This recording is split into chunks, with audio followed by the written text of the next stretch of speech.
Possibly the greatest podcast ever. It's the Medicare for the Lazy Man podcast. The podcast poised to pick a peck of pickled peppers. He used to shoot baskets with a bowling ball. It's Medicare expert Doug Jones.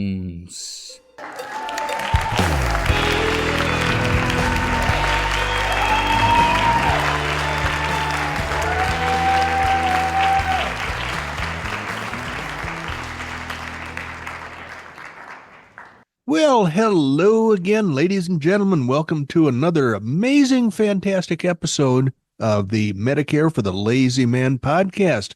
As my Canadian nephew, Drew McMillan, probably told you, I am Doug Jones. I am your Medicare companion for today and maybe for the rest of the week. We'll see how it goes. I am Doug Jones, and I wrote the book Medicare for the Lazy Man.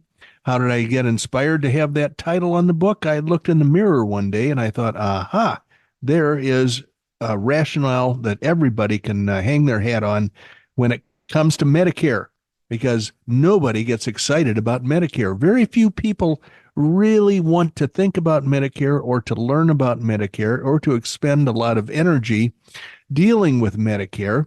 And so I said, we're all lazy, those of us who don't really care that much. But I learned to care because doing good for other people became a rewarding activity for me. So what I suggest to people is that if you're looking at Medicare as an upcoming encounter, or even if you have somebody you know that is approaching Medicare, whether they're 65 or whether they're leaving their job and retiring, then learning about Medicare is an excellent pastime. And I suggest going to Amazon.com or BarnesandNoble.com and purchasing my book, Medicare for the Lazy Man 2024.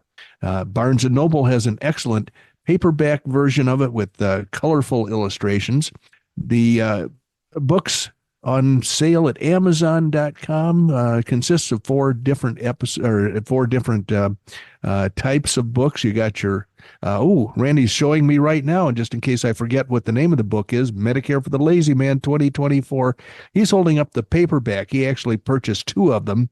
I'm pretty sure he wrote a glowing review, as I would encourage all readers to do. It doesn't have to be glowing if you think it sucks. Yes, he's got a whole handful of them. My God, he went out and bought a whole bunch of them. I wondered why I hit number one on the Medicare charts. That's because Randy he cut loose of some cash. I'm pretty sure he's going to bill that to me, though, in our monthly exchange of funds. In any event, I'm glad to see the book in his hands. I'm hoping to see it in your hands at some point. Yet, if you go to Amazon.com, you can buy the Audible version, wherein the book is read to you. It's the laziest way to acquire Medicare knowledge.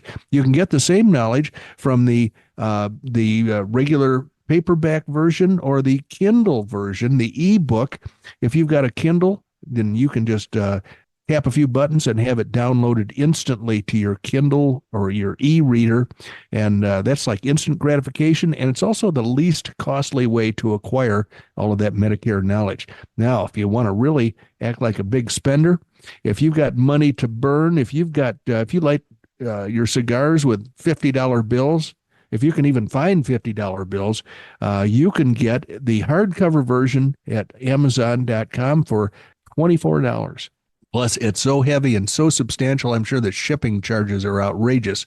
But that would be my choice of a Medicare for the Lazy Man version if I were going to suggest that to anyone else. So go to Amazon.com or go to BarnesandNoble.com. Purchase your book. And when you get it home, make a stiff drink, and by the time you finish with it, you'll almost be finished with the book. It's a fairly easy read. It's a light, entertaining encounter with Medicare story. It starts out with a chapter about what it's like to have illness that needs to be treated and have Medicare pay your bills for you.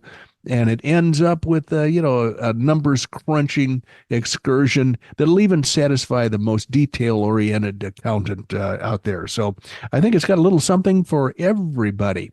Medicare for the Lazy Man 2024. Do what Randy did. Go out and buy two of them.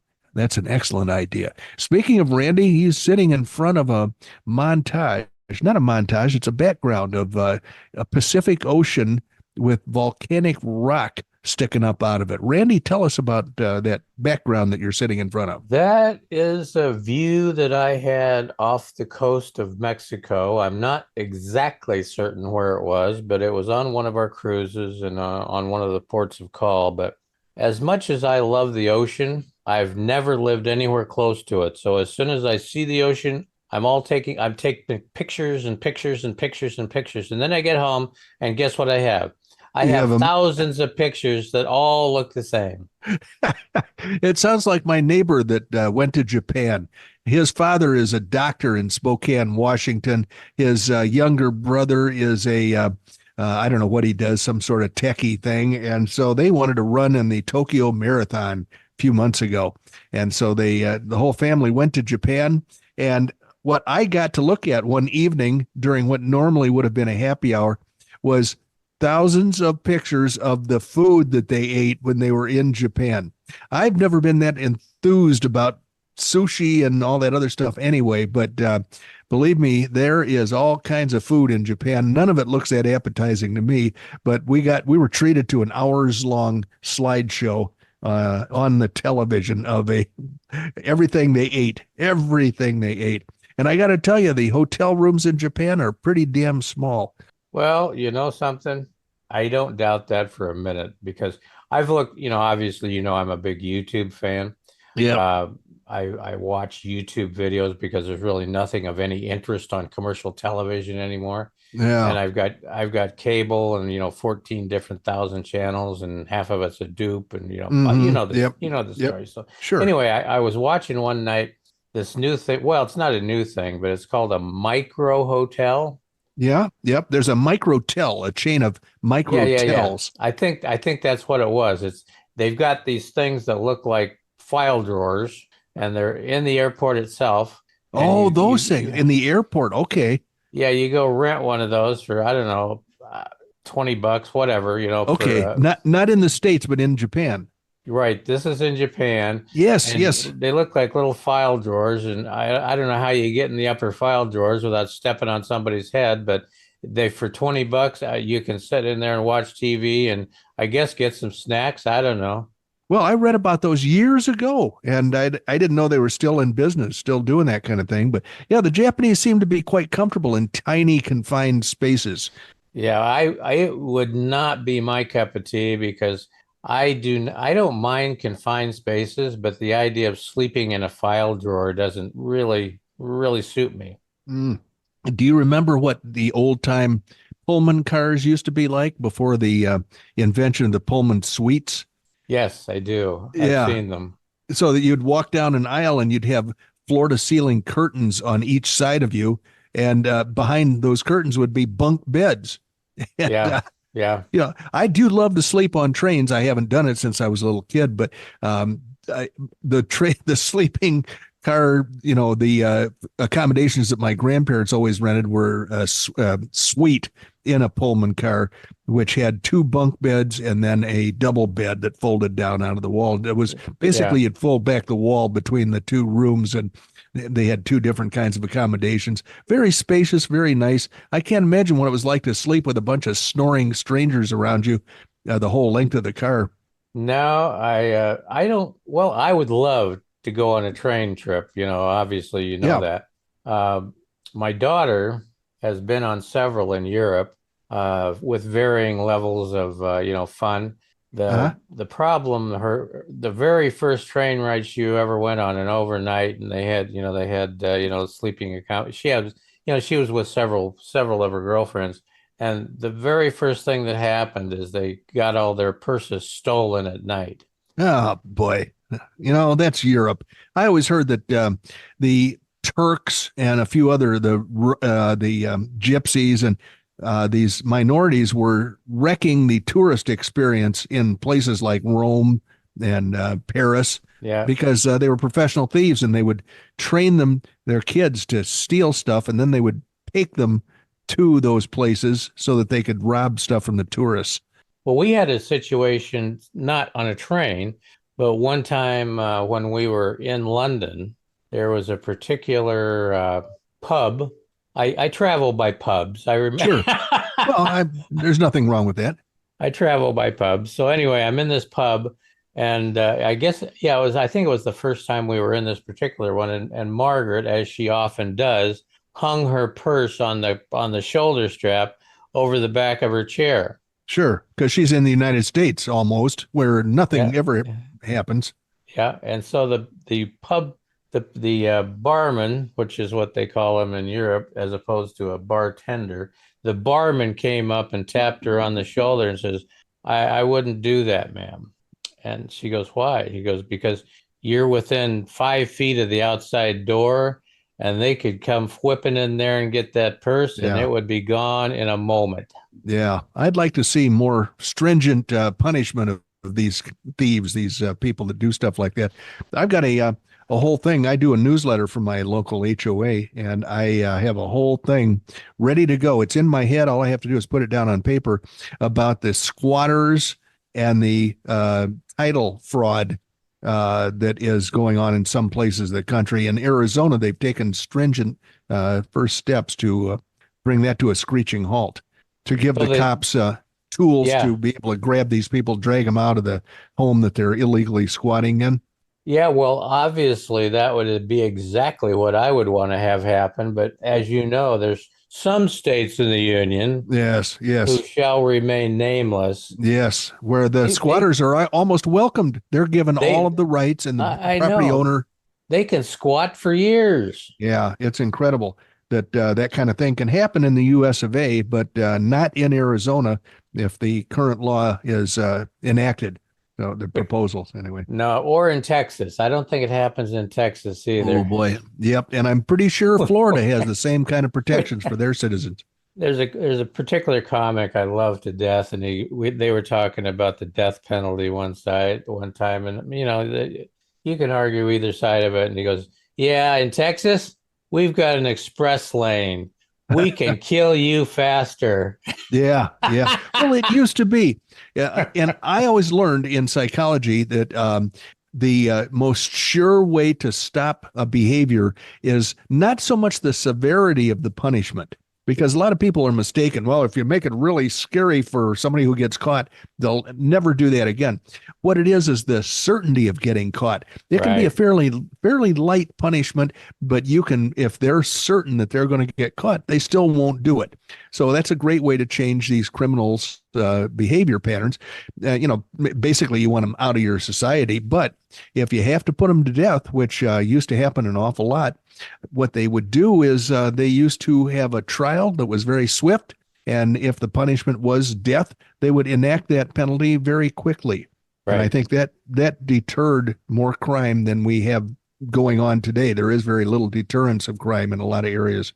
Well, especially when you're, so-called death row. Now, you can argue either way, and I'm not against one way or the other. It's whatever your opinion is. But bottom line is, you can manage to sit on death row for 23 years. Absolutely, because you have to have appeal after appeal after appeal, and we can't possibly hurt your little feelings by giving you a swift punishment after your trial has been concluded. So, Well, anyway, I think you and I probably agree on that, but I'm more willing to be vocal about it. You're being more diplomatic about it. Well, I think you and I are definitely on the same side of the fence, definitely, without a doubt. So I think we can say we agree. We agree once again. We will have a longer discussion and more detailed discussion about that later when we meet up at the pub. There you go. We're going to be dining and drinking together later on today. I'm looking forward to it. In the meantime, we should probably get to work here. What do you think? Oh, do we have to? Well, it's unfortunate that some of us have to work for a living, but yes, I think we should. Okay, let's go for it. Here's a subject that I hear an awful lot about around the Jones house. The content curator is plagued with this particular problem. And so she requires fairly frequent treatment and daily ingestion of massive doses of vitamins and all kinds of stuff. It's macular degeneration. And since a lot of people are talking about macular degeneration, not just the content curator at the Jones house, I thought I ran across this article and I wondered if it might not be interesting for people. More treatment options for people with macular degeneration is the headline. New therapies and lifestyle changes can help slow the progression of age-related macular degeneration. Macular generation. I don't know if I've been saying it. Yeah, it's degeneration in the headline, and it's generation in the body of the text. Nearly a decade ago, Jane Burdett glanced up from a cross-stitch project and noticed the door frame suddenly looked crooked. This is what I would do if I saw a crooked door frame in my house. She called her doctor, who referred her. I would call a carpenter. She called her doctor, who referred her to an ophthalmologist who saw her immediately. She contacted the. Oh, Randy has a thought. Doug would call a carpenter. This woman called a doctor. I would quit drinking. Yeah, well, there you go. Maybe she did that too. I would not do that. Frankly, I can live with a crooked door frame if I have to. I'm not giving up the hooch. So anyway, she contacted the retina specialist who saw her the same day, diagnosed the problem, and gave her the first injection in the left eye. And the first means there must have been subsequent injections. Her diagnosis was wet age-related macular degeneration, wet AMD. In her left eye, and then dry AMD in her right. And that's what the content curator has. It's one of each she's got. So the onset of age-related macular degeneration often begins so slowly that many people may not notice symptoms until the disease progresses or affects both eyes. So this woman we've been talking about receives injections every 4 weeks, and until late 2022, when she transitioned to a therapy that extends her treatment to every 14 weeks. She also takes vitamins, and these are made for people diagnosed with moderate to advanced macular degeneration. And now, in her 10th year of receiving eye injections, her wet AMD is now stable, and some of her vision has actually improved. So it's a sight-threatening condition. The diagnosis of AMD affects the center of the retina. That's the macula, and that is responsible for central vision. In a healthy eye, the macula captures detailed information from the center of the visual field, and then the person can read, drive a car, recognize faces, perceive color and contrast, and see fine details. The onset of AMD often begins so slowly that many people may not notice symptoms until the disease progresses or affects both eyes. Initial vision changes can include difficulty seeing the center of vision needed for reading, cooking, or driving, trouble seeing in dim light, and straight lines, like light poles, starting to appear blurry or crooked or even missing. So, the types of AMD, the common forms of AMD are non-neovascular, and that's dry, and neovascular, which is the wet kind. Macular degeneration starts out as dry AMD, and it progresses slowly over several years. It's classified in 3 stages: early, intermediate, and late. An estimated 1 in 10 Americans aged 50 or older have the early form of AMD. Approximately 85% to 90% of the cases of macular degeneration are the dry type. So 85 to 90% are the dry type, while 10 to 15% are the wet type, in which abnormal blood vessels grow in the back of the eye and damage the macula. This less common late form of AMD is also called advanced neovascular AMD, usually results in faster vision loss. An estimated 1 in 10 Americans age 50 and older have the early form. I think I said that. Thank you, article. Approximately 1 out of every 100 age 50 and older have the late form. Let's see what you can do. Let's see. I recommend, this specialist says, I recommend patients particularly those over 65 years of age, get a comprehensive eye exam, which can catch treatable diseases like glaucoma, macular degeneration, and diabetic retinopathy at early stages. Part of that exam is something called a macular optical coherence tomography, OCT scan, which is an imaging test that is very sensitive at identifying even early stages of macular degeneration. In addition, lifestyle changes such as good nutrition and not smoking can help keep eyes healthy. That reminds me of the first time I went to an ophthalmologist in my adult years after a couple of decades of being married. My wife was incredibly concerned about my lifestyle choices, mainly smoking, drinking, eating cookies, and whatever else, and nothing I did was satisfactory. So she made an appointment for me at an ophthalmology practice, and that was in Wasco, Illinois. And so she dragged me out to Wasco, Illinois. And we sat in the same room, a fairly large room, and they examined my eyes and they examined her eyes. And then the ophthalmologist came in to explain the findings to us. And her little plan to modify my behavior and my bad habits backfired. He said, who wants to go first? And she said, tell him. Give him the bad news first. Tell him he's got to fix everything about his behavior that I don't like. And so the guy looked at me and said, you've got the slightest bit of astigmatism it's possible to measure. Go to the drugstore if you need readers. You can get them right off the shelf for just a few bucks.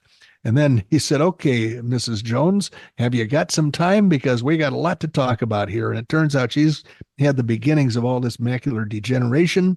I, on the other hand, got to continue my bad habits into the future, and she had to find another way to try to talk me into cleaning up my act, which I have since done. But anyway, eating high amounts of leafy green vegetables and low amounts of saturated animal fats correlated with a low probability of macular degeneration and less severe stages of degeneration. Although we can't prove causality, we tend to recommend diets that are very high in leafy green vegetables and low in saturated animal fats. One of the largest modifiable risk factors is to quit smoking. Well, of course, I have done that. Randy has done that. Most smokers seemed to have done it. I don't see people smoking anymore like I used to. They used to be like a herd, and we would all, hey, you want to smoke? Sure, let's all smoke. And that kind of came to an end at some point. And while I think about those days, I'm going to bow my head and say a silent prayer for those who are lucky enough to continue smoking without any ill effects. I'll be silent for just a few minutes. Maybe somebody will play some entertaining pieces of video or audio tape while I'm doing that. I'll see you shortly. All righty. I hope you enjoyed those pieces of entertaining audio, little plays. I like to think of them as little plays that people put on to entertain us for just a short period of time that make us want to buy things. Treatments for advanced dry macular degeneration. In 2023, the new treatments, and they're very difficult to pronounce, odd-looking words, or drugs of some kind. So they were approved by the FDA to treat geographical atrophy, GA, caused by macular degeneration. GA is the progressive, irreversible, advanced form of dry macular degeneration when atrophic lesions form in the outer retina. It's important to realize that these are not global treatments for all macular degeneration, but rather for only a small population of patients with advanced atrophic macular degeneration. The treatments, which are given either monthly or every other month in the form of an injection into the eye, slow the progression of macular degeneration. If all goes well, the goal is that over the years of receiving these treatments, they will still have the ability to see with the center of their retina because the progression has been reduced. Gauging the real-world impact of treatment can be challenging because there is no measurable output to know the medication is working. Patients do not see better when they get these injections. If all goes well, the goal is that over the years of receiving these treatments, they will still have the ability to see with the center of their retina because the progression has been reduced. Wet AMD can come on suddenly and insidiously. That's why we ask all patients to use some sort of home monitoring device to be able to detect vision changes at the earliest possible stages. Because the sooner we identify the conversion from dry to wet and start treatment, the better the long-term vision is likely to be. Anti-VEGF agents. Oh boy. Anti-VEGF agents are used to treat the abnormal blood vessels leaking and growing and bleeding under the retina in wet AMD. Treatments such as, I'm not even going to try to pronounce all of these drugs. There are about 6 of them here.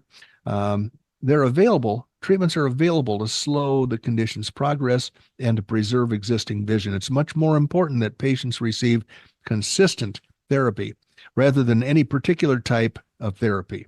Oftentimes, patients will miss visits, but the more consistently you receive the injection, the more likely you are to maintain your vision. Your doctor will set out a plan to start the injections typically every 4 weeks and then extend that by some interval based on the response.